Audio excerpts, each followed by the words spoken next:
Good evening, participants, sorors, presenters, committee members. I hope that you are all healthy and safe in your own places and spaces during this virtual presentation. However, as with any location in which we meet to conduct Delta business, whether it be in our own homes or virtual presentations and events, or physically in some other venue, we must always be Delta ready. Please identify two exits in your current location.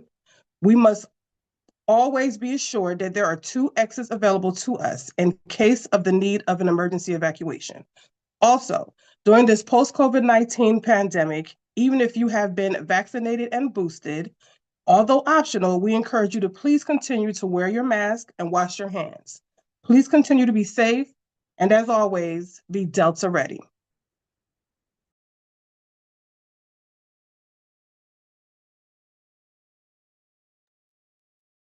At this time, I would like to welcome in our chaplain, Soror Tracy Davis. Good afternoon, sorors. Let us pray. Father, we have come upon another day, International Day of Service, the time that we all set aside for individuals, communities, and organizations around the world to give back through meaningful acts of kindness, volunteers, and support.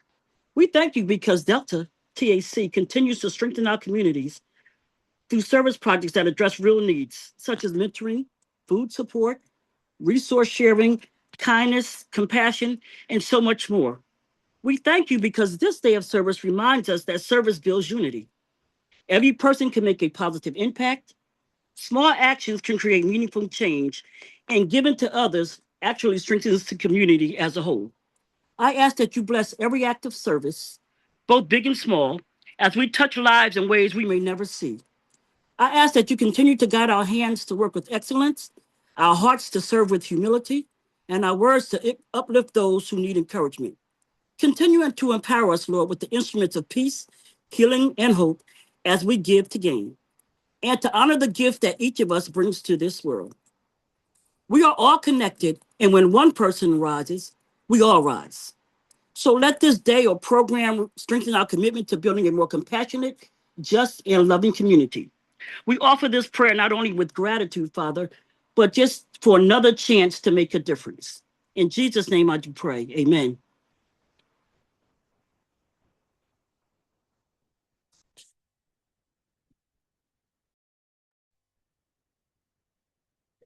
Good afternoon, good afternoon, good afternoon, everyone. Thank you for joining the members of the Trenton Alumnae chapter of Delta Sigma Theta Sorority Incorporated. You could have been anywhere right now, and you probably are anywhere, but you're still here with us, and we are grateful.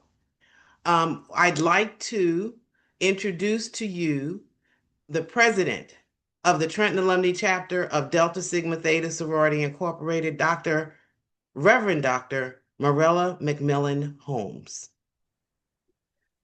Good afternoon, everyone. Get excited. It is what Women's History Month. And on top of that, it's Women's International Day. So it's going to be all about us because we know that we are definitely the spirit and the source and the strength that makes this world go round.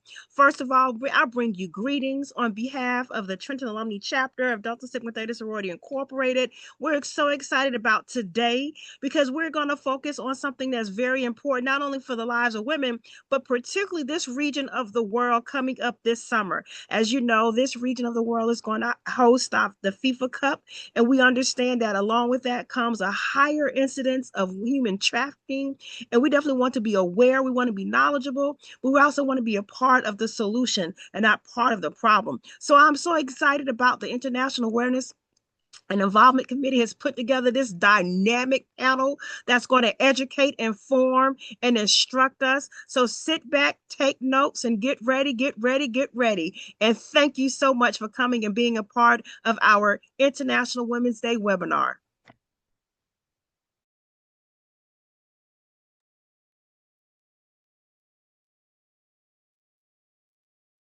Thank you, Madam President. We just like to advise that the chat will be disabled during the presentations, and we will open up the Q&A for any questions that you may have.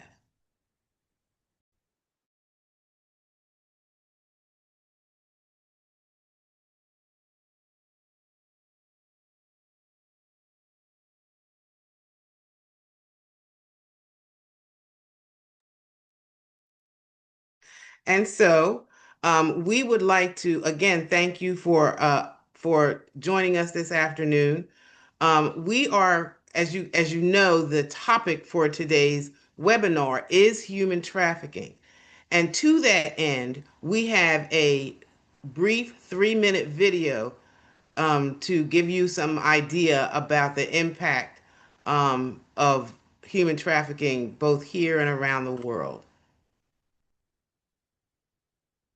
Was able to tell them that he saw someone. My trafficker was my husband. There was no way I could reach out to anybody for help. We're scared. We're scared to run. We're scared to tell anybody what's going on.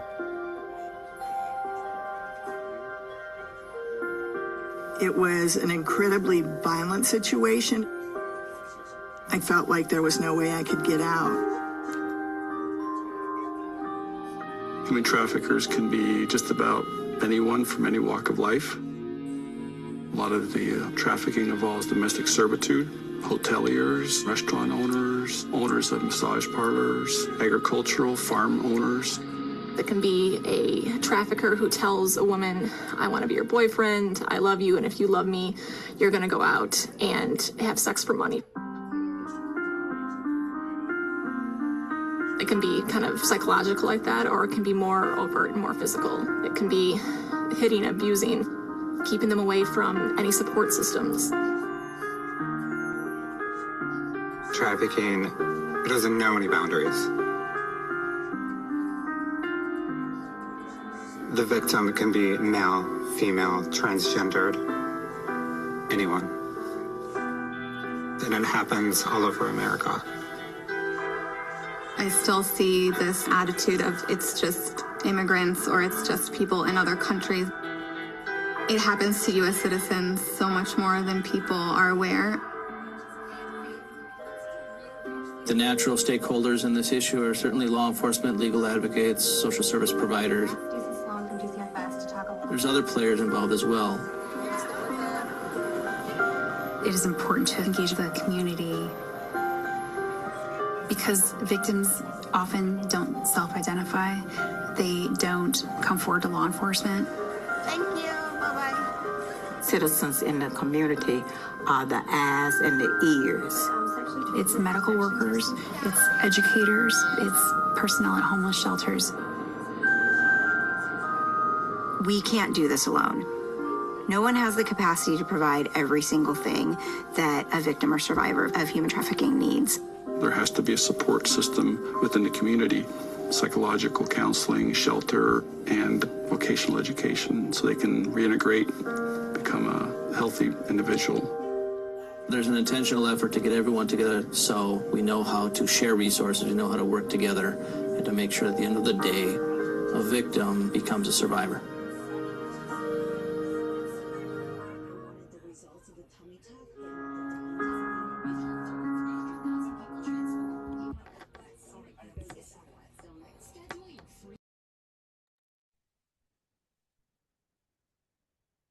So we want to let you know, or we want to re-emphasize that the chat will be disabled.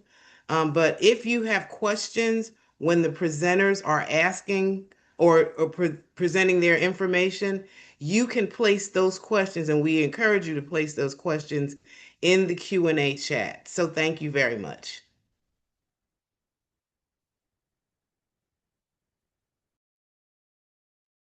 Good afternoon.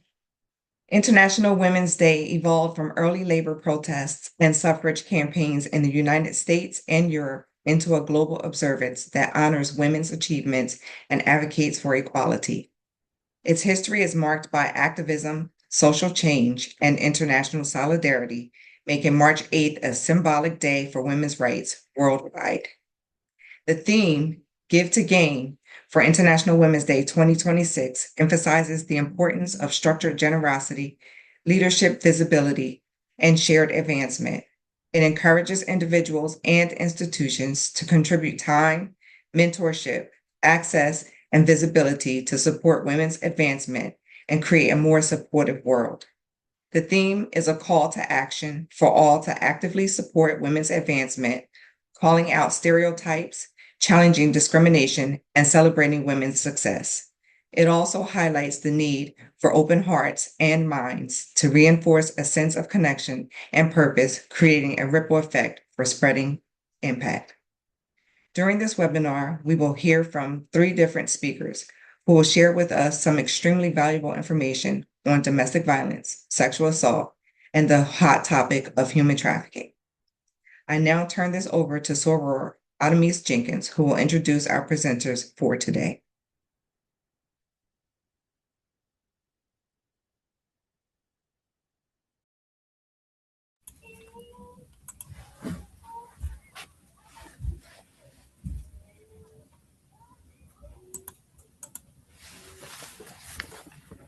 Good afternoon and welcome once again. Our first presenter today will be Dr. Robin C. Wiley. Dr. Robin C. Wiley is a licensed clinical social worker who received her BA in social work from Virginia State University and an MSW and DSW from Rutgers University. She possesses 30 years of experience in the field of social work, mainly as a mental health therapist. Dr. Wiley's practice includes, but is not limited to, working with individuals with anxiety, depression, ADHD, and acute stress. A specialty area of her practice involves providing supportive interventions to older adults experiencing life stressors. Dr. Wiley is clinically licensed in New Jersey, PA, Delaware, and Virginia. She is also a certified clinical supervisor. Dr. Wiley has a special interest in empowering others through improving their ability to cope adequately with challenges faced in daily life. She acknowledges and appreciates the cultural, experimental, and environmental factors that play a major part in one's life. Embracing such factors helps to guide her practice. Dr. Wiley is the founder and owner of Infinitely Empowerment Services, LLC, that provides outpatient and in-home therapy for youth, adults, and families in southern New Jersey and surrounding areas. You can learn more about Dr. Wiley and her agency on her website, drrobinwiley.com. We can place that information in that website in our Q&A if anyone is interested. Detective Alicia Bergondo is a graduate of the College of New Jersey with a Bachelor of Science degree in Law and Justice. Additionally, she holds a Master's of Art degree in Criminal Justice Administration from Monmouth University. Detective Bergondo has been employed by the Mercer County Prosecutor's Office since 2007. Her tenure there includes assignments in the grand jury, trial domestic violence, economic crime, insurance fraud, special victims, and human trafficking units. She also has experience with the Child Abduction Response Team and the Internet Crimes Against Children ICAC Task Force. Clearly, Detective Bergondo is well-rounded law enforcement professional. Detective Bergondo serves as an instructor at the Mercer County Police Academy, where she instructs students in the human trafficking block for the Mercer County Crisis Intervention Team, CIT, trainings each year. She has served as a law enforcement podcast speaker and guest speaker on human trafficking topics at many colleges and community events. Detective Bergondo has also been a podcast guest for New York University's NYU podcast on human trafficking. Recently, she has collaborated with Assemblywoman Verlena Reynolds Jackson and Assemblyman Gabriel Rodriguez on human trafficking and internet safety presentations. In recognition of her exemplary professionalism, Detective Bergondo has received the following awards and citations, including but not limited to the Mercer County Prosecutor's Office Exceptional Duty Citation in recognition of outstanding police performance, bringing the police acclaim to oneself, the department, and the police profession. The Sergeant Noel Hole Award from the State Attorney General's Office for tireless efforts and unwavering dedication to combat human trafficking. A Unit Citation Award for exceptional duty for Operation Risky Business and undercover operation targeting online child predators. The New Jersey Freedom Award from the New Jersey Coalition Against Human Trafficking in recognition of compassion, courage, and impact in the fight against human trafficking in New Jersey. And lastly, but not least, the two-time recipient of the Mercer County Prosecutor's Office Distinguished Recognition Citation, a recognition of outstanding police performance for various human trafficking and ICAC investigations. Varonda Kendrick is a proud native of Trenton, New Jersey. She has been married to her husband, Brian, for 25 years. She was blessed with 2 biological children, Isaiah and Kayla, and 3 bonus children and 1 amazing grandson, Bryson. Varonda began her advocacy work with Unity, formerly Women's Space, in November of 2015. She has met with hundreds, possibly thousands of victims, survivors at their time of crisis at the police stations, including the 3 colleges, the hospitals throughout Mercer County. Varonda serves as a bridge between law enforcement and Unity. To date, Varonda has trained well over 500 law enforcement officers on the dynamics of domestic sexual violence and dangers of strangulation. In addition to the law enforcement trainings, Varonda is responsible for recruiting and training applicants interested in becoming a Unity response teams of Mercer County Advocate. She also provides supervision for the 50-plus volunteer advocates currently on the response teams.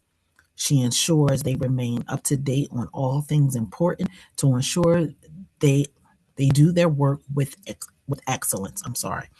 She ensures the advocates are supported before, during, and after they meet with victim survivors at their times of crisis. Varonda is extremely passionate about the work she does. She believes victims of domestic violence, sexual assault, and strangulation, regardless of financial status, ethnicity, or gender, deserves to have resources available to them when they are ready to make that brave step to leave their abusive situation for good.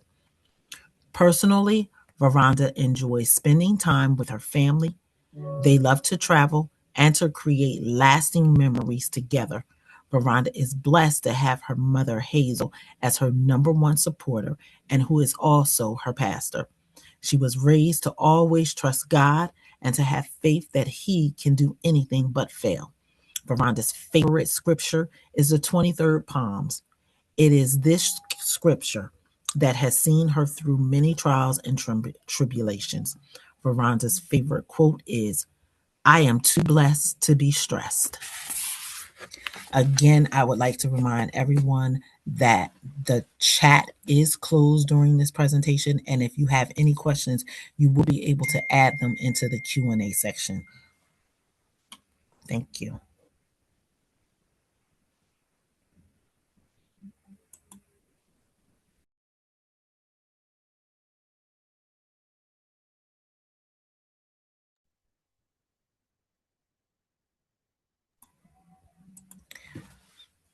Up next, our panel, we will begin our discussion beginning with Dr. Robin Wiley. We're going to start with Detective Bergondo.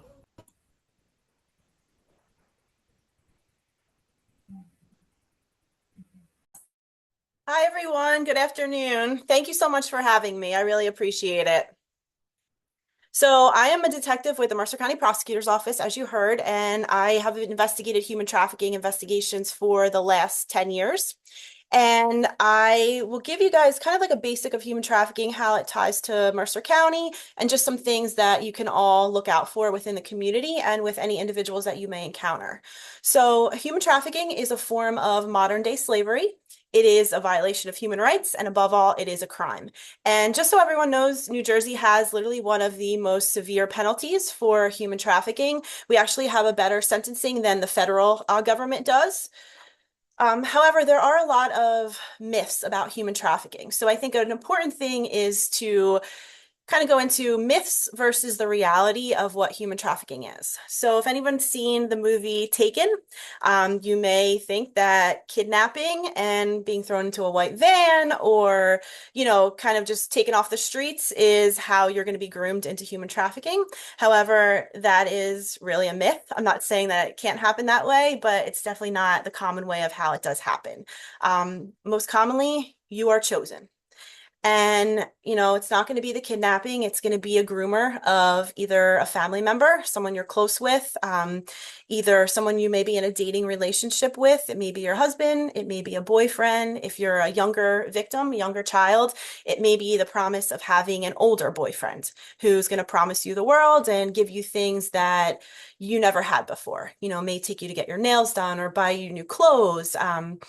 And it's going to go from there, and online or grooming is going to start from there, and it's going to progress over time. It's not going to be overnight. And if it doesn't happen in person, it also may happen online. So for individuals who are online on maybe dating sites or social media, traffickers are going to prey upon people once they start talking to you and realizing that you may not be in the best of situations. So with that being said, that video was great. I was actually going to say, I don't even know that I need to present everything that you guys that was told in that video is actually extremely accurate.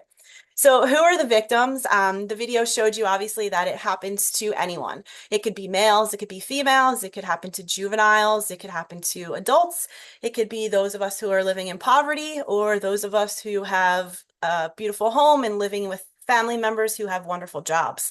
I can tell you in Mercer County, I have dealt with a lot of victims who are in the foster care system, who are living in and out of different homes. They don't have a steady home environment. It may be homeless individuals because, it's very easy for a trafficker to figure out if you're homeless and you have no one to turn to. So you may fall into the trap of listening to what a pimp says to you because you have no one else. So if they're going to promise you a better life, a place to live, if they're going to say that, they'll give you things that you never had before, it's obviously going to be better than what your current situation is on the street. I've also dealt with a lot of drug addicted females who are living in and out of abandoned houses within Mercer County. If you don't have a place to live and someone's going to promise you somewhere to live, and they're just going to tell you, oh, well, you just, do some work for me. And obviously that work is going to be prostituting. You're going to be having sex for money. And a lot of times these victims fall into a trap where they think they're going to end up being able to keep their money. And ultimately they don't ever get to keep their money. It all has to go back to that pimp because the pimp is going to tell them, you owe me for helping you better your life. Victims of abuse, physical abuse, sexual abuse, sometimes they are also commonly recruited. And then obviously the undocumented. So, people that are being brought here, maybe to the city of Trenton or to other places within Mercer County, they're being promised a better life, better than what they had in their country. However, when they come here, what they are told they are going to be doing is nothing like what they actually do.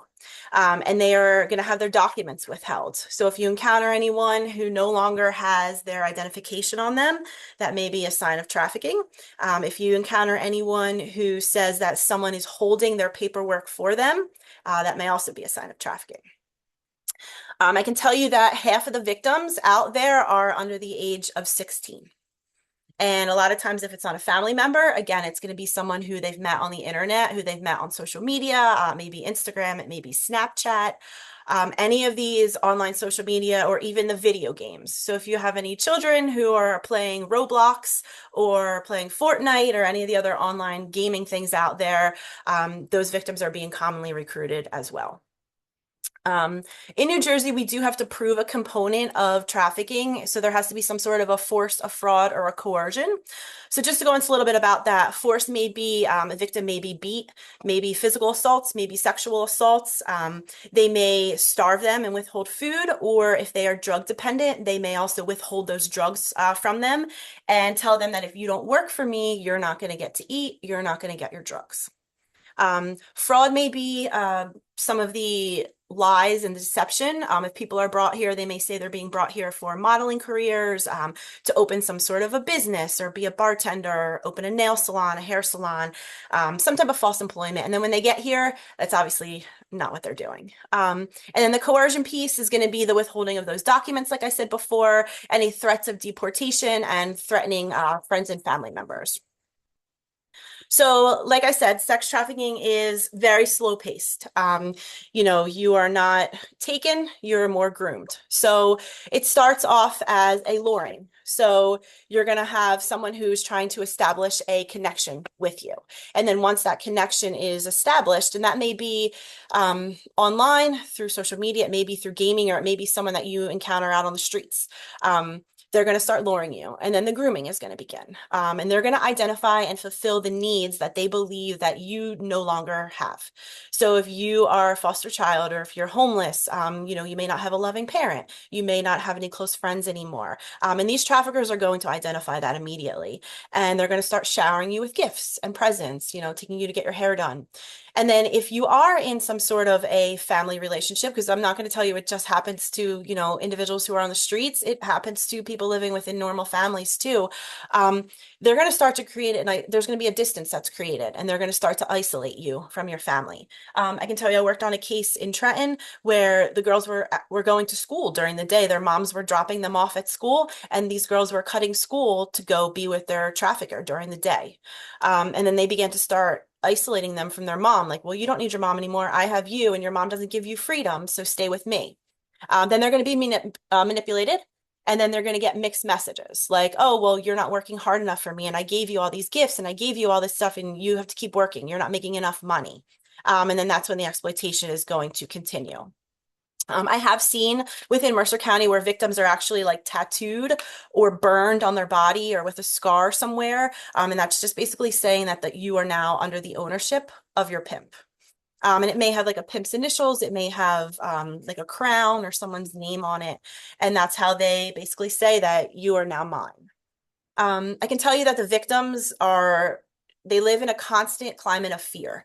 They're afraid to leave their trafficker because they're afraid of what's going to happen. Many of these victims have nowhere to turn.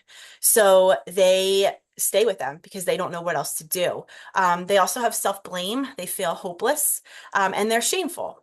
And when you think about trafficking, like a lot of people don't even know what human trafficking is. So I always tell the law enforcement, when I teach law enforcement, no one is ever going to flag you down and say like, hey, I'm being trafficked, because these victims really don't even know that that's what's happening. So they're not going to identify themselves as a victim. Again, what they're doing is committing a crime. If you're a victim of sex trafficking, technically you're prostituting, which in New Jersey is a crime, right? You may be selling drugs or holding drugs for your pimp, or you may be stealing or doing something else. So again, they're not going to look at themselves as a victim. They're going to look at themselves as someone who possibly may be arrested. However, I can tell you that from my standpoint, if anyone out there who's being sex trafficked, I would never, ever criminally charge anyone. I would never, ever put anyone in jail. Obviously, we treat them as a victim because we don't want them to be held accountable for the things that were done to them as a victim. So we're looking at the bigger picture. So with the sex trafficking, I can tell you there's, 3 parts to this. Obviously, you need a buyer, you need a victim, and you're going to need your trafficker. So just some key indicators of things to look for when you're in the community, or when you're dealing with anybody out there on the streets, or within schools, or even within your own family. These victims are going to be forced to perform sexual acts. They're not really going to have any freedom of movement. And when you talk to them, their answers are going to be very brief. If they're with someone, they may actually look to that other person to answer for them because they're not allowed to answer questions on their own. They're going to be deprived of basic medical care, of food, of water, sleep. They may be exhausted because they're working literally 24/7. And, you know, they're not going to have any money, even though they're working constantly for this pimp, and the pimps, you know, tell them that you're going to get all these wonderful things. Like, that money is all being withheld from them.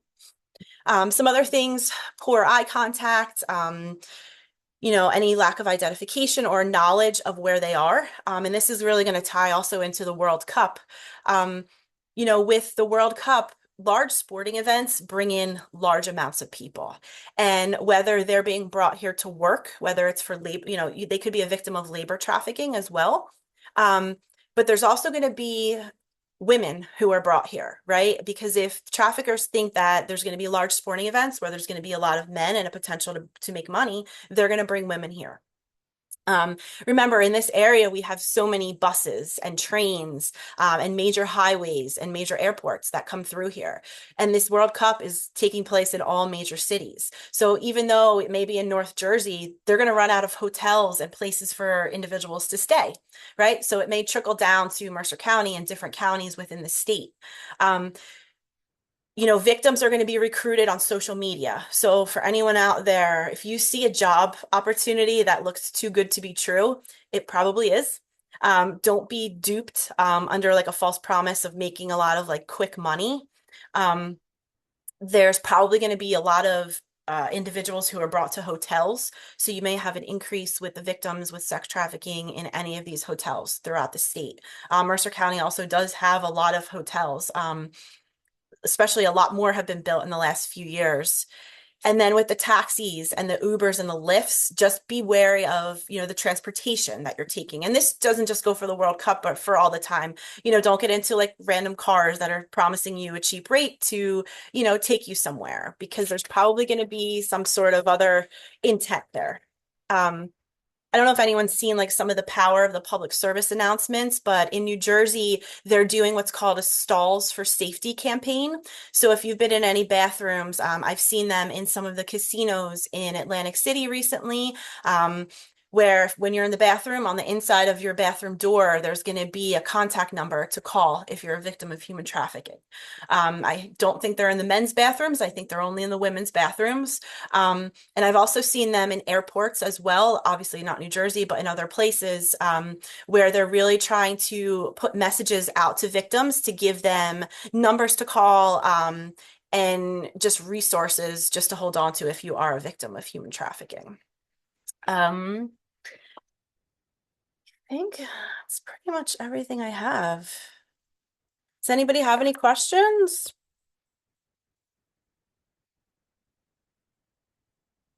No? All right, I think that's it.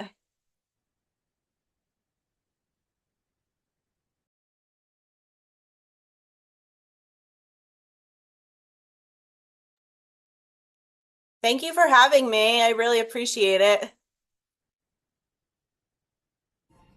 Thank you so much. I thought someone was going to come on and say thank you. I think I see a question. I see a question. Oh, Oh, that's a good question. So listen, obviously I don't go in. So someone asked, you know, why aren't they in the men's bathrooms? You know, obviously I can't go in a men's bathroom. So this is only from what I've heard. You know, I ask a lot of the guys I work with if they've noticed any of these posters in there. They very well could be, but I'm not positive. Anybody else? No.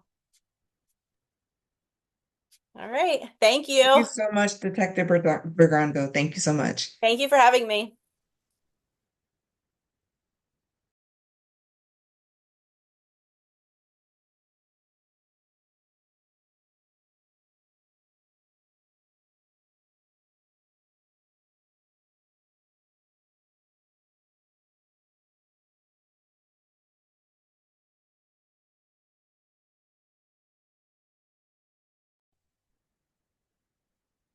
Get my camera together. Can you see me? Let's see. There I am. Hello, everyone. My name is Varonda Kendrick, and I am the response team coordinator for Unity, formerly Women's Space. I'm grateful to be in this space this afternoon. So I'm thankful to the Trenton Alumni Chapter, Delta Sigma Theta sorority for allowing me to be here today. Well, I must say, Detective Bergondo did my whole presentation, so I'm going to pivot a little bit because, when we're talking about human trafficking, we also have to discuss, like domestic and sexual violence as well. So when we talk about the different events that are coming to our area, a lot of times sporting events bring on a lot of stress in households.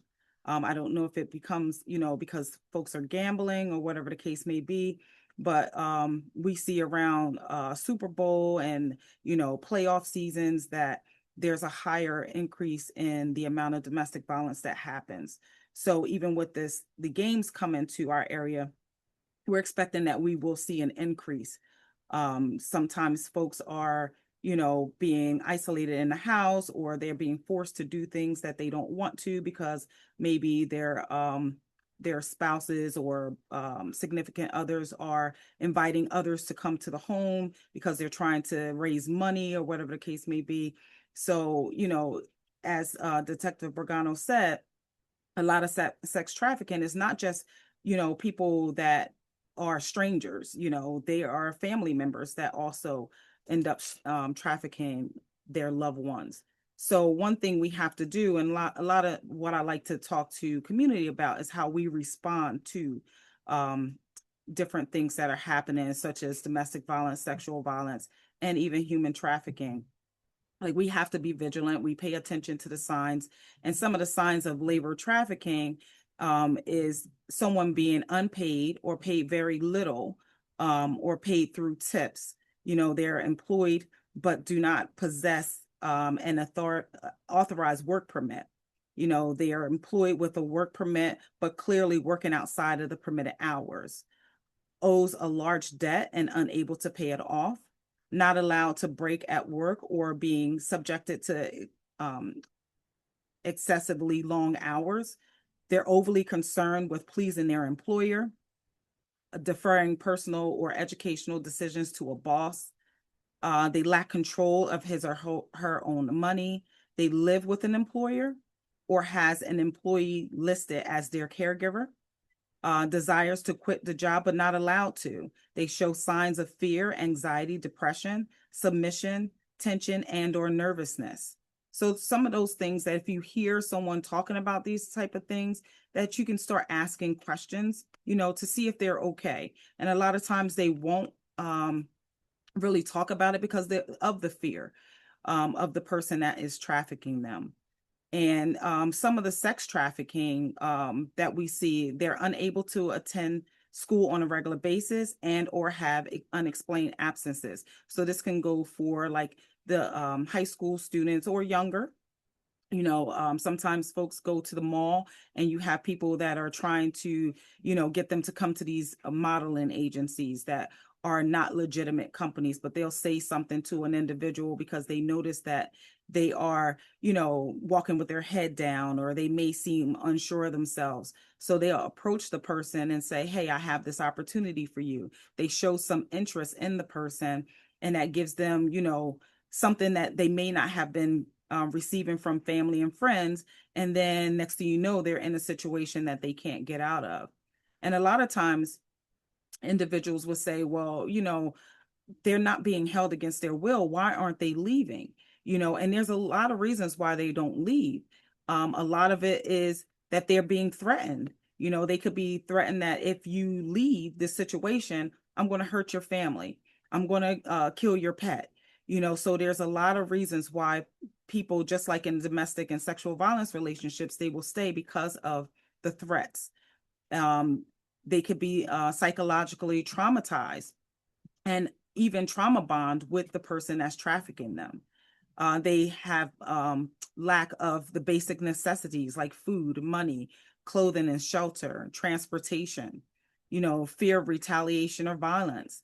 They're forced to use substance like drugs and alcohol. So sometimes they become dependent on their trafficker to supply them with the things that the trafficker actually got them dependent on. Their fear of law enforcement and criminalization. So a lot of times the trafficker will say, if you go to law enforcement about what I'm doing to you, they're going to lock you up. So they will not leave the situation because they're afraid that they're going to be put in jail. They've been isolated and manipulated by the abuser, by the trafficker. They will be told that, you know, your family doesn't care about you. I'm the only person that really cares about you. So why would you leave? You know, your family didn't, you know, pay for your school or pay for your food, and I did, and this is how you're going to repay me. So a lot of the emotional abuse that will keep them in these trafficking situations. And lack of trauma-informed or survivor-centered services. So a lot of times people are looking for help, but they don't know where to go. So that's why platforms like this is so important. The more we spread awareness about the things that are happening around us, and the more we pay attention, the more survivors are able to come to these agencies or individuals to say that they need help. So what I always say when we're talking to people who are victims of either domestic violence, sexual violence, or human trafficking is that we have to talk to people without judgment.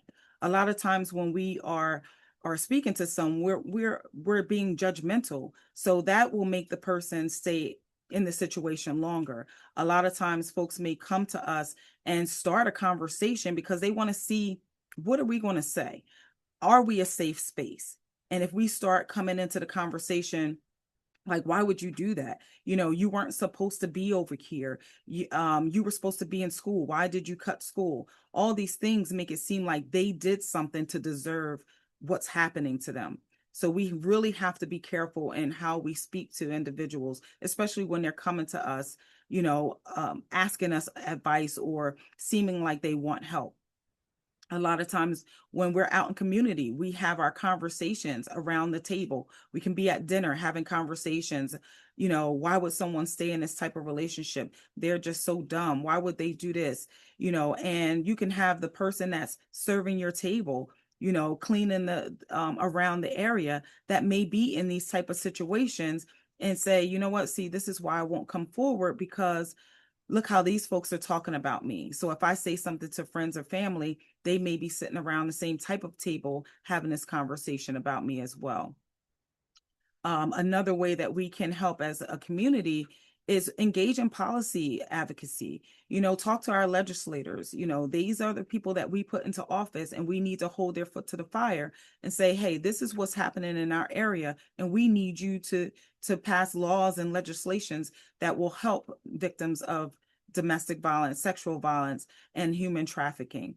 You know, the more that we put things out there and make these abusers accountable for their behavior, maybe that will lessen the amount of abuse that we see.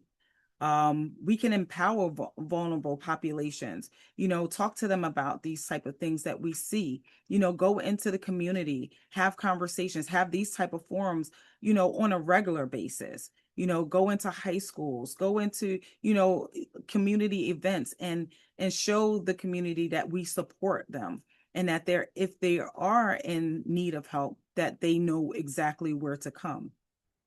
And we monitor and report suspicious behavior. Now, I never encourage anyone to go knocking on anyone's door, to go over to a situation that may be dangerous. We always say, let law enforcement handle that. You know, so if you see a situation that may seem, you know, unusual or something is wrong or an individual seems like they are in danger, call law enforcement. Allow them to handle the situation. You know, if you feel like you can have a conversation with the person without the perpetrator around, then have that conversation, but always keep yourself safe. And we always say create educational resources for parents and youth. You know, the more information we put out there, the better, because a lot of times people say, you know, this will never happen to me. This will never be my child. I know where my kid is all the time.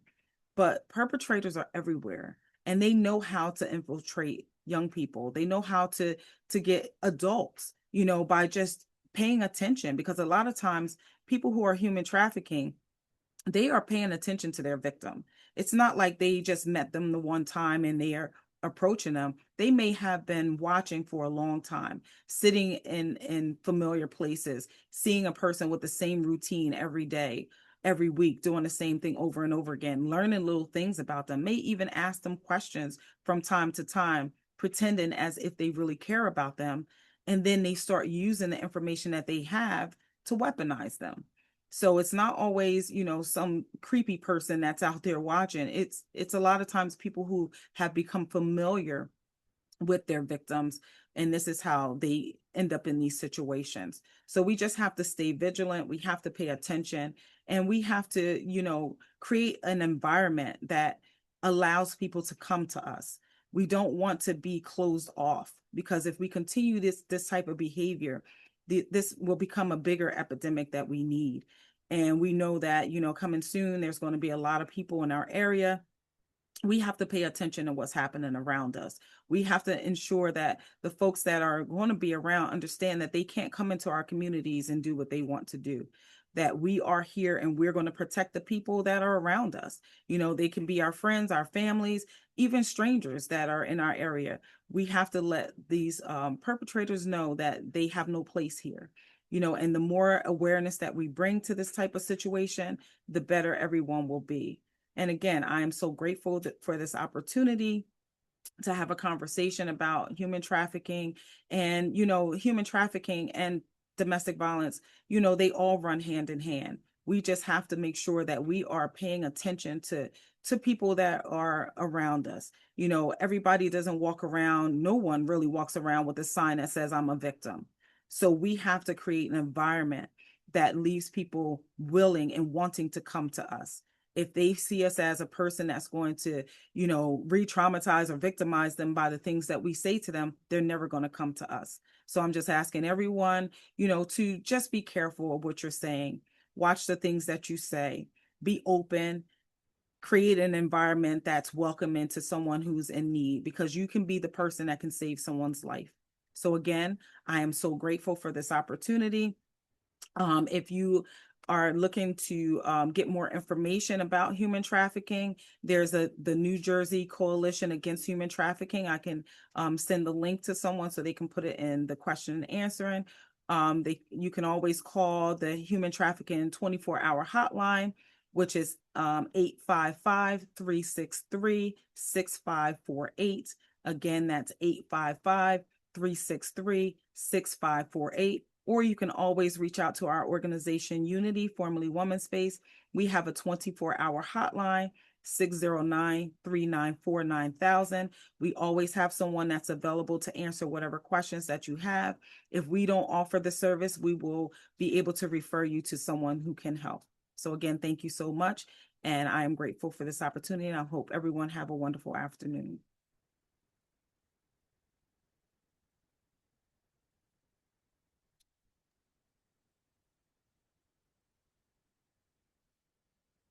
Thank you so much, Ms. Kendrick. We will now hear from Dr. Robin Wiley.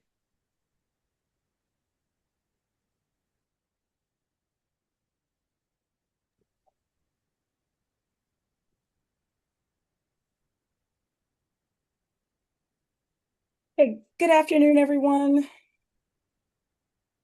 Thank you so much for having me this afternoon. I'm Dr. Robin, and I'm going to be talking to you. A lot of what I'm going to say has been said, but I think that the topic that we're bringing to you today, the information that we're sharing with you, cannot be repeated enough. This human trafficking is definitely a topic that is near and dear to my heart in terms of trying to bring awareness and help us to sort of be on the side of being proactive with our young people and to prevent this from happening to individuals. So first, I'm going to go into, we've already kind of talked about a bit of, the formal definition of human trafficking, but also too, to sort of expand on the fact that what we think we know as human trafficking is not really what it looks like. And I believe, earlier it was stated that, the movie Taken is probably the movie that resonates with most of us when we think about, trafficking. But, how we see trafficking portrayed in the movies is not always, an accurate representation. And I'll get into that in just a second. So the formal definition is human trafficking is the use of force, fraud, or coercion to exploit a person. So, of course, some examples of that are the one that we most commonly know is sex trafficking, and that's probably what we see portrayed a lot in the media. But we also see labor trafficking, which is more common than we would probably know. And this certainly includes, as we saw in the video, domestic servitude, being forced into labor, also forced criminal activity. And certainly for minors, from a legal standpoint, any commercial sex act is considered trafficking. So some myths versus some facts. Okay. And this is just to kind of give us a better perspective of what this really can look like when it relates to young people. So one of the myths is we usually think that, children are usually kidnapped by strangers, and when I'm saying children, I'm going the entire span, up to, your young adults. And so the fact about this is that most individuals who are trafficked are groomed by someone they know already or that they met online. So it may not be someone that's overly familiar, but this person, of course, becomes familiar to them and creates some type of familiar relationship with them. Another myth is that trafficking only happens in certain neighborhoods or in other countries. Again, kind of what we see in the media. But the fact is, it happens in every community. And I think, how this years ago, and certainly we see it now in my practice, in my group practice, we work with a lot of youth throughout the state of New Jersey. And oftentimes we've seen situations that have not been identified as trafficking initially, but due to some of the behaviors and patterns of the youth, some of the things that they were engaged in, we've determined that it was a trafficking situation. And it's happened in all of our communities within New Jersey. And so we need to have this. There is an importance, a necessity, I should say, that we're all aware of what to look for and how to be supportive. Another myth is victims are always chained up or locked up. And a fact is that most victims are usually controlled using psychological or financial tactics. So when you think about that, we might question, as was said earlier, why doesn't someone just leave? But we have to recognize that when there's a psychological impact or psychological sort of chain, in a sense, on somebody, believe it or not, that's probably more powerful than somebody actually being physically chained. So when we think about psychological or emotional abuse versus physical abuse, although they're all significant, they can have a significant impact on someone. A lot of times it's very, very difficult to get away from a psychological hold that someone may have on somebody. And we have to remember that within trafficking, it doesn't discriminate, whether it's based on age, gender, sexual orientation. And so we have to really be aware that anyone could be, a victim of trafficking in some way, shape, or form.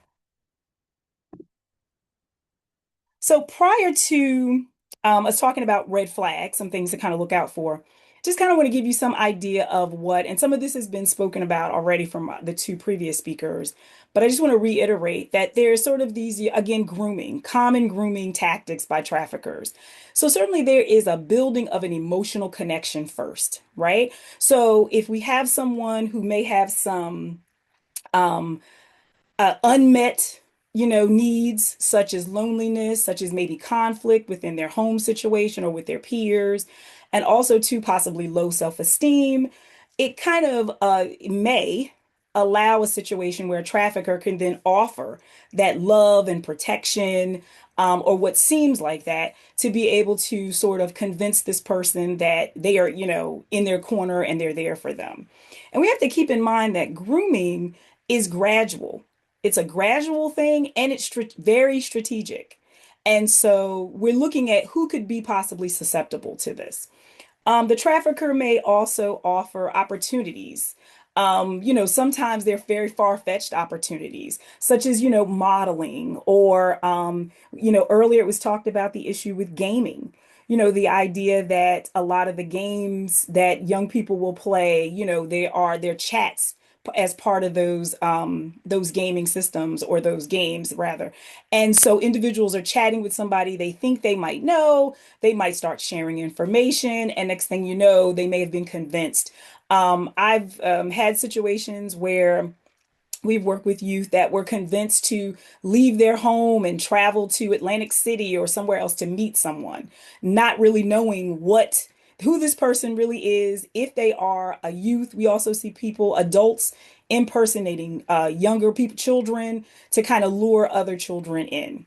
Um, and also too, we see that there is this, we know a lot of young people, of course, they have dreams, they have, these desires to do things like, they may want to get into like a modeling career or have some type of job. And then you have someone out here who is seeming as if they could make that dream come true. So you can see why that lure would possibly work for some of our young folks. The trafficker certainly encourages secrecy. You don't need to tell anybody about this. This is something that's just for you. This is just between us. And the other thing is they, create an emotional dependency. And so that kind of goes hand in hand with the unmet needs piece. And they may gradually, as this relationship develops, introduce dependency, and there's that control piece. So the emotional dependency, yes, but also a physical dependency where this person that's a trafficker who is not, coming out the door saying, hey, I'm planning to exploit you. But they're creating a dynamic with the victim that at some point the victim really feels like this person is in my corner. This is the person that is helping me. They may have been here for me unlike anybody else, until that dynamic shifts. And by that time, that emotional dependency now sort of limits the victim in terms of what their choice is or what they feel they could even do to try to get out of this situation. So when we think about red flags, and this kind of goes hand in hand with sort of the things that are happening on the trafficker side, but many of us are working with young people, of various ages, or working in community programs and things like that, where we are constantly in contact with younger folks. And even though, we know that this it's not necessarily specific to younger individuals, but our younger folks are certainly very susceptible to a lot of the tactics that traffickers will use. Okay. And so some of the red flags we want to look out for, and it may be with individuals that, like I said, we are working with, or individuals that are loved ones. We see a sudden secrecy maybe about their online activity. And we'll talk about kind of some ways, to kind of work with that. But, we know that as young people get, older, a lot of times, they want to keep things very private and that kind of thing. But, they may not be sharing their social media information. You may not know anything about, they may all of a sudden kind of, maybe blocking different folks or what have you. One of the things that stands out to me the most, and this is what I've seen in my work, is there's an older romantic partner. So there is a new boyfriend or girlfriend that is much older than the client or the victim, in a sense.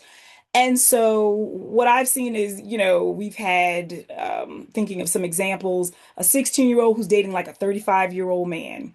And we know that, yes, on many levels that is against the law and all that, but no one knows. But they don't have to be that old. They could be in their 20s or what have you. And so there is that, and they're not telling the age. They're not talking about this person. They're not introducing this person. There's still this secrecy around the interaction. They can also be unexplained gifts or money, sometimes very high-end gifts. Because remember, the trafficker is trying to establish, a certain level of trust and connection. And really kind of trying to appeal to, again, the unmet needs of this person, of the victim. Oftentimes, victims of trafficking are withdrawing. They withdraw from their typical usual activities. There's isolation from family and friends or different things that they were doing, because at some point, the control piece, with the trafficker is that this person belongs to them. And so, as with the example that was given before, some of the things that I've seen in my practice too is the idea of young people are running away often. They're cutting school, and they may have been a good student, may have been doing things, then all of a sudden there is a shift in their behavior. And so whether they are, no matter what's happening, no matter, they could be picked up, brought back home, and they're running away constantly because there is this pull that they have work to do. They have to go back to the trafficker or who their pimp or whatever they're referring to them as. And they won't refer to them as that. They may even refer to them as their partner, their boyfriend, their girlfriend, what have you. There's also an increase in anxiety and depression in these individuals. And a lot of times that relates to, as things progress with the person that's trafficking them, there's a lot of fear. There's fear associated because oftentimes there's the introduction of violence. If there is a lack of compliance with what is required, with the expectations from the trafficker, and there's worry. And so that can certainly trigger these other concerns.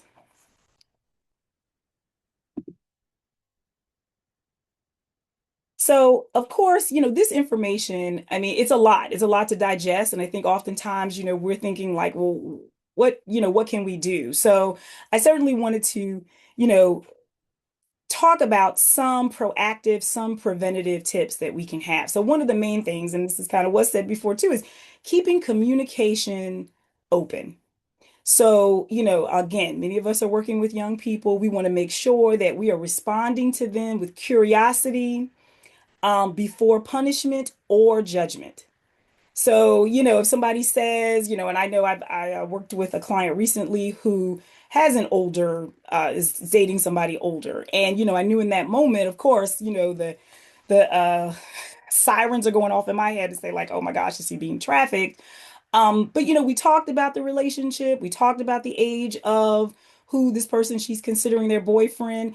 And, I simply asked her, well, do you feel safe? What are some of the things that this person that they offer you that you feel, is their age a problem or what have you? And so it was the conversation, because when we keep communication open, people will tell us more. And that's really what we want to do. And we want also for this person to tell us if they don't feel safe. We also need to make sure that we're talking early about online safety. So we know that children are on tablets, they're on these games a lot earlier. And, we want to make sure that we're having these very open conversations about everyone may not represent themselves in an authentic way. So people will lie online, or people will present as someone who they are not. And we also want to make sure they know that no adult should be asking them to keep secrets or to send explicit images.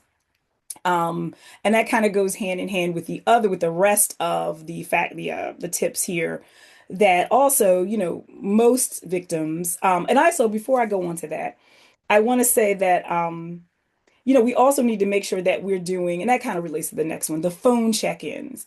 Like, and I know when you have teenagers, it's not an easy thing, but, my opinion is, who's paying for the phone?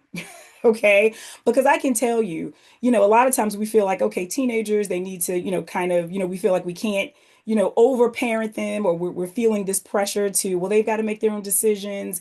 And yes, we need to help them to make decisions, but there are certain situations that they might get into that they can't get themselves out of.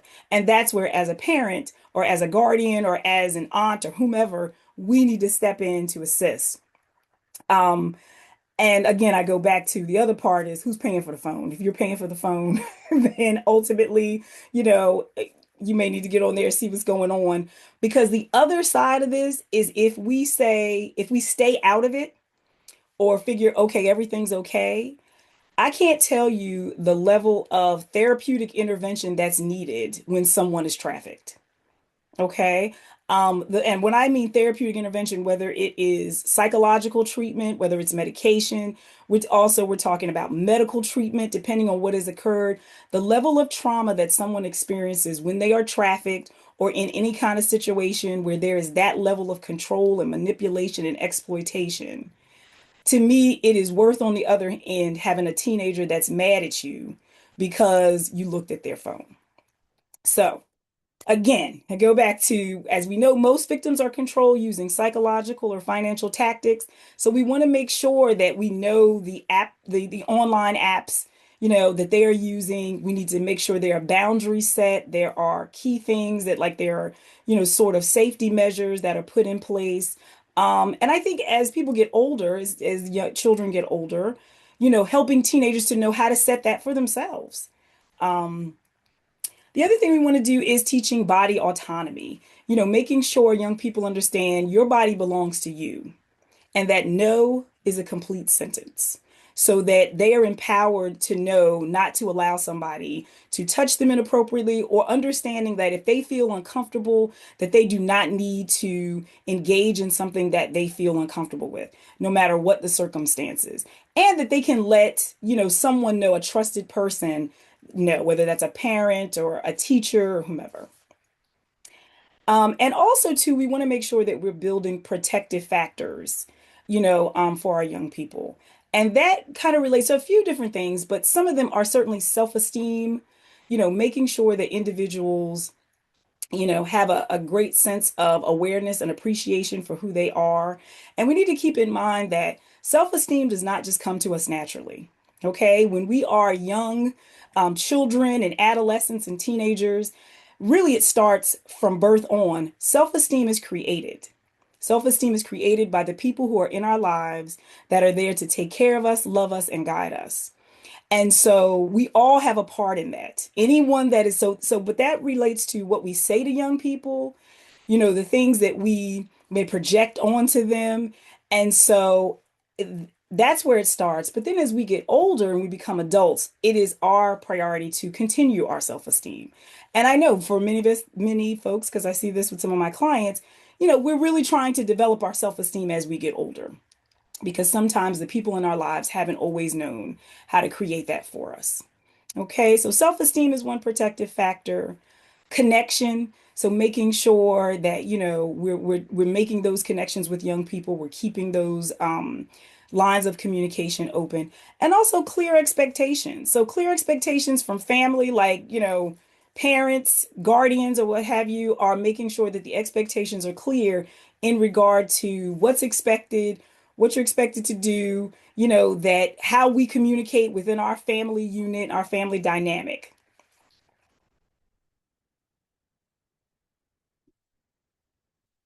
Okay, and so I also have here the National Human Trafficking Hotline. Those numbers, there's also a text number 2, and that just some other information about it being confidential. And so this is where you could report any type of trafficking, or victims can call in also, and they will connect to resources.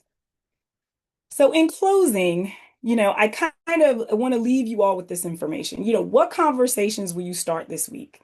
If you're working with young people in particular, will you talk to them? What types of things do we see or do we know that are going on in our community already or amongst our young people? So start the conversations. Let's not have human trafficking to be this word that like everybody kind of hears it out there, but we think, oh no, that would never happen in our area, or that's not something that's going on here. Because trust me, it is. It may not be in the form that you think it's going on, but it is happening.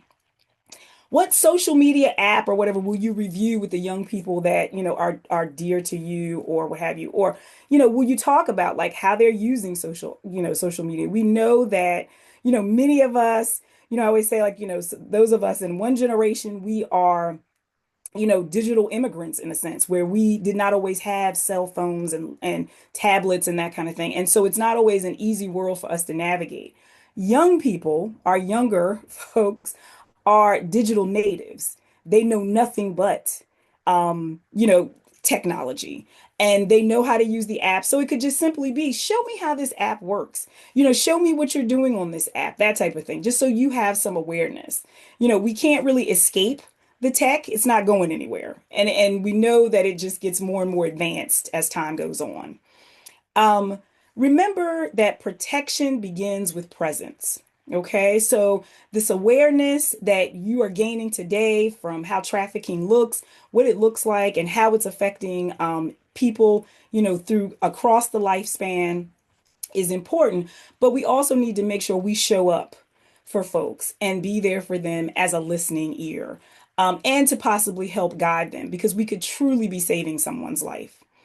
And last but certainly not least is connection is the strongest prevention tool. So again, I go back to the young people that we work with, making sure that we keep and an open door in regards to their availability and ability to be able to talk about things with us.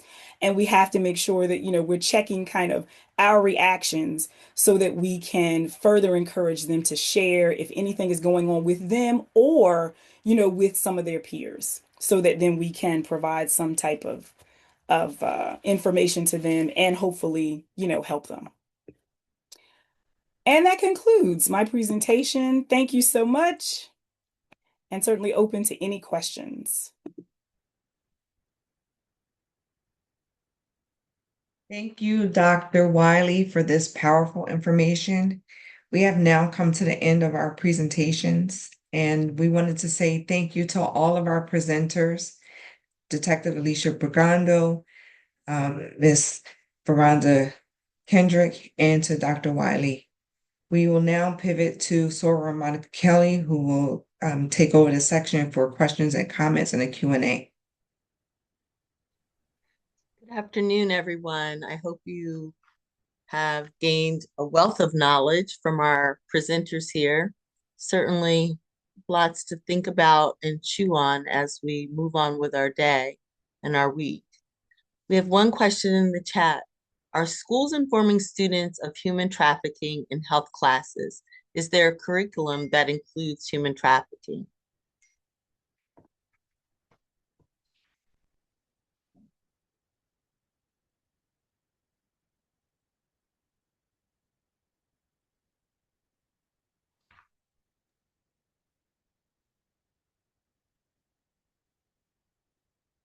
So I would say I don't know that there's a formal, I'm not in the school system. I don't know that there is a formal curriculum.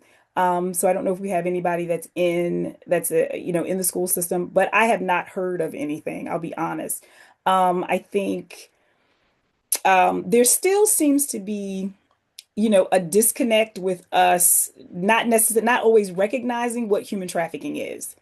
And so I think that becomes sort of a barrier to realizing that this information needs to be disseminated, on various levels.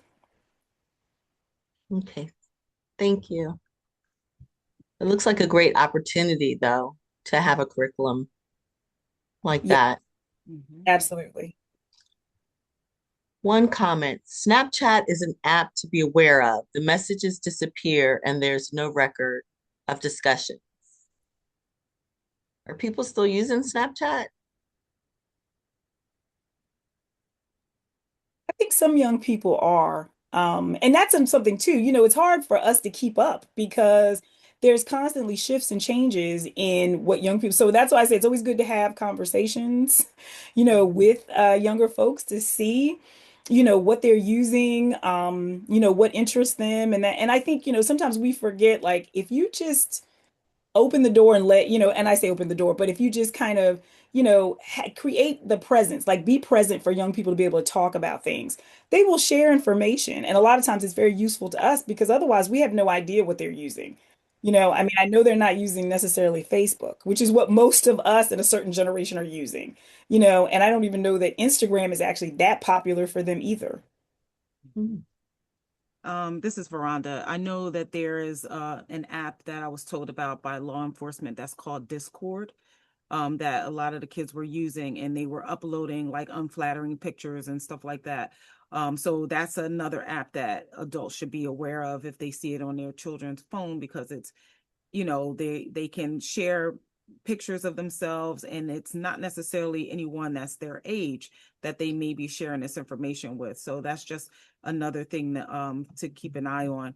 And there's always so many different applications that are coming up. So like Dr. Wiley said, we just have to have conversations with the young people, just talk to them. Sometimes just sit down, your nieces, nephews, and just have a conversation with them, because I believe that they will share information. If you're coming to a place of concern and not, what you should and should not do, because that's when they start to shut down. And we want them to get information from us and not from the street, right?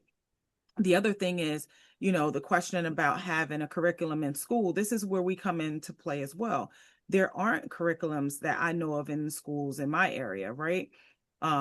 So as a community, we need to enforce this, like go to board meetings and say, this is something that is important that needs to be shared.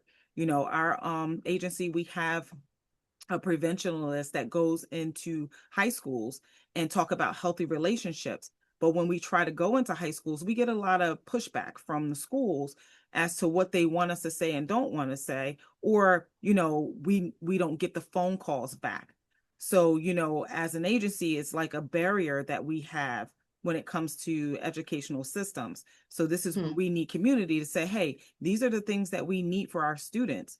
You know, we want to make sure that they're safe when they're going out, you know, that they understand the dangers of these things, and not that we're trying to keep them from living, but we're trying to keep them living. We don't want something to happen to them.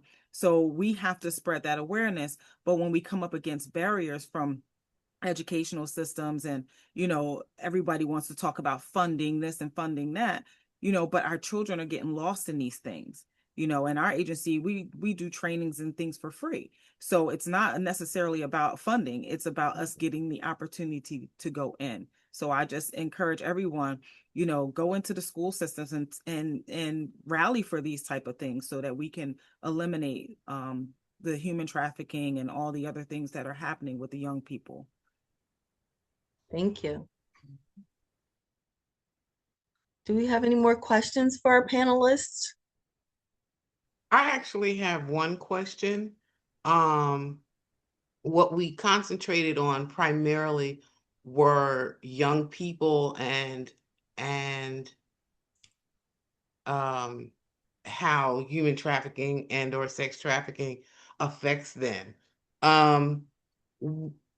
Can either one of you, either Varonda or Dr. Robin, can you talk about how human trafficking affects the older population? So say people that are over 50, how are they being affected? Because I don't think people realize on a large scale that these things are happening to older individuals as well.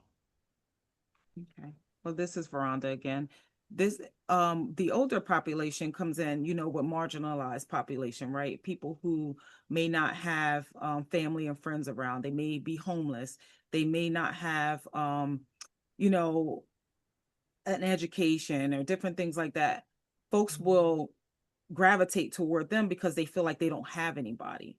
So they will, you know, promise them different things in order to get them to come and clean their houses. You know, oh, this is an opportunity for you to raise some money. You can come live in my house and take care of my kids. Next thing you know, they are doing sexual favors, you know, for this person, and, you know, or maybe told that they have to have sex with people who, you know, may come to the home. So it's these little things that they do to pull them in because they know that the person needs it. So that's how the older population gets involved. A person could be on drugs, they can be homeless, you know, and someone used them as an opportunity, you know, to traffic them. So I just wanted to add to that. You know, this is one of my specialty areas with working with older adults, not necessarily but we see that with older adults, there is a lot of exploitation.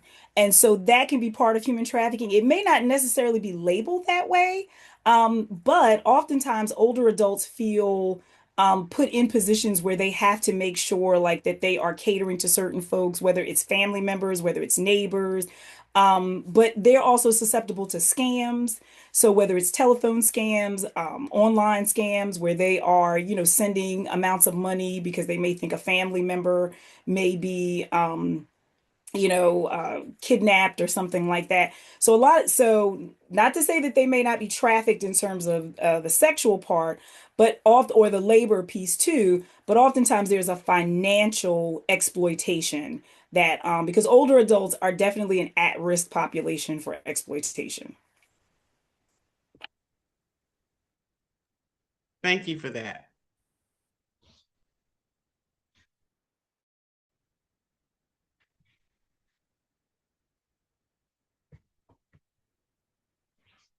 So we have one comment. Presenters, thank you for expanding our knowledge on this topic. I ditto that. We don't have any more questions in the Q&A right now. Any more questions out there for our presenters?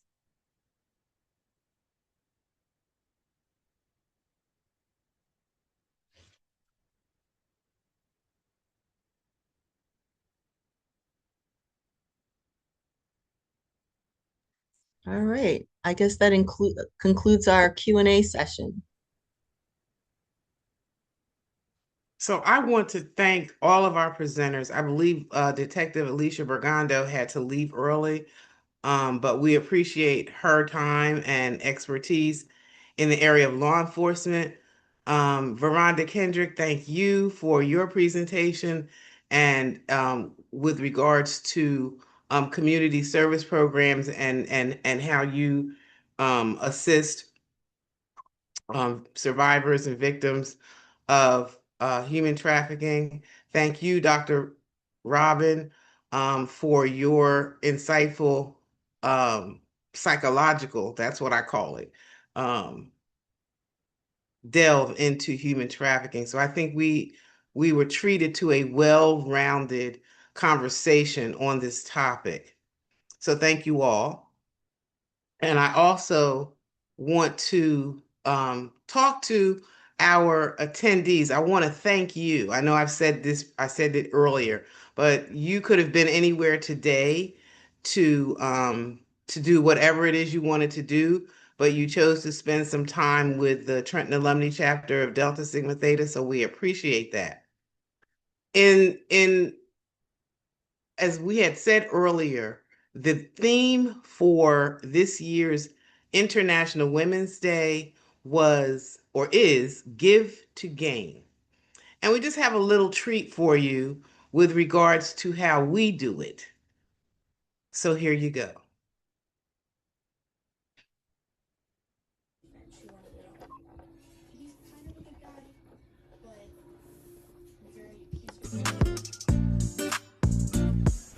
The Trenton Alumnae chapter of Delta Sigma Theta Sorority Incorporated celebrates International Women's Day 2026, and this is how we give to gain.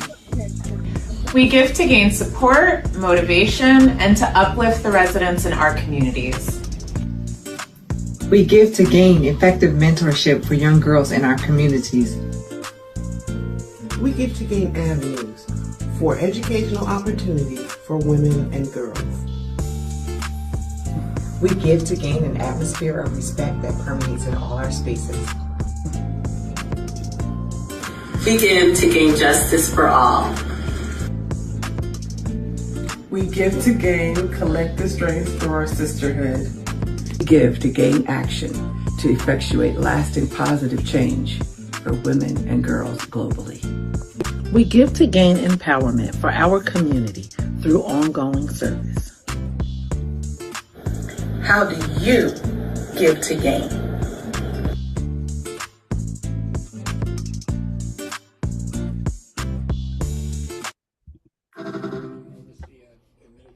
So that's how we give to gain. And before we wrap up today, I wanted to introduce all of our committee members. The committee that presented this webinar is the International Awareness and Involvement Committee. I am Annette Taylor, and I'm the chair of that committee. Tamika Sumners is the co-chair of that committee. And our committee members include Sarah Flawney Noel,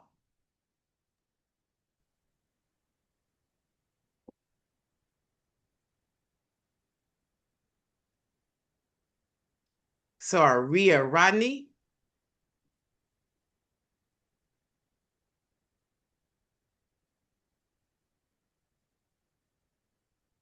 Sarah Bonnie Stanley,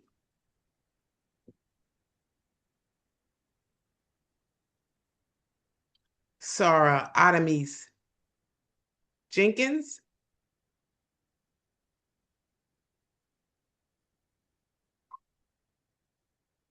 and Sarah Monica Kelly.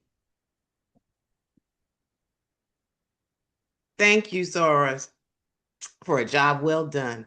And thank you, all the attendees who have attended today. We hope that you have received, that you leave with more than what you entered today with. Have a wonderful week, and we hope to see you next time, whenever that may be. Take care. Oops, I'm sorry. Before you leave, we would like for you to complete this evaluation form. Just click on the link and complete that form.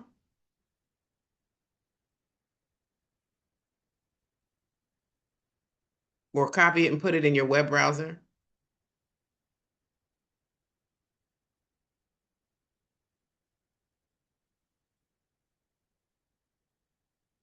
It's just been put in the chat.